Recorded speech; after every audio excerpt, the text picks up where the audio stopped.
आज जो transparency international Berlin की जो रिपोर्ट शाया हुई है उसमें उन्होंने पाकिस्तान के बारे में कहा है कि पाकिस्तान में 2018 के मुकाबले में 2019 में करप्शन बढ़ गई है। और ये बहुत अफसोसनाक बात है, इसलिए कि पाकिस्तान हम सब का मुल्क है और ये बात अब रोज़ रोशनी तरह आया है कि मियां नवाज शरीफ के दौर में आप देखें कि हर साल यही TI ट्रांसपेरेंसी इंटरनेशनल बर्लिन की जब भी रिपोर्ट शाया होती तो अल्हम्दुलिल्लाह पाकिस्तान के हवाले से हर साल यानी करप्शन के हवाले से जो इशारे थे वो इम्प्रूव हो रहे थे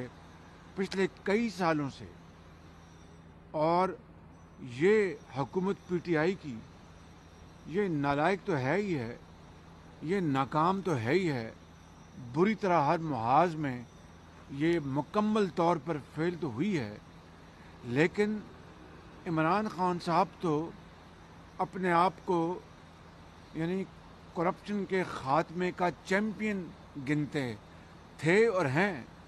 और दिन रात चोर और डाकू का मंत्रा इन्होंने पिछले 1.5 साल से दिन रात यही बात करते रहे। और आज ट्रांसपेरेंसी इंटरनेशनल की रिपोर्ट के बाद ये कौम को क्या मुंह दिखाएंगे। और अल्हम्दुलिल्लाह ये बात तय हो गई कि मियां नवाज शरीफ के दौर में न सिर्फ पाकिस्तान के अंदर शफाफियत के लिहाज से वो बेहतर हुकूमत थी, बल्कि अवेलेबल वसाइल में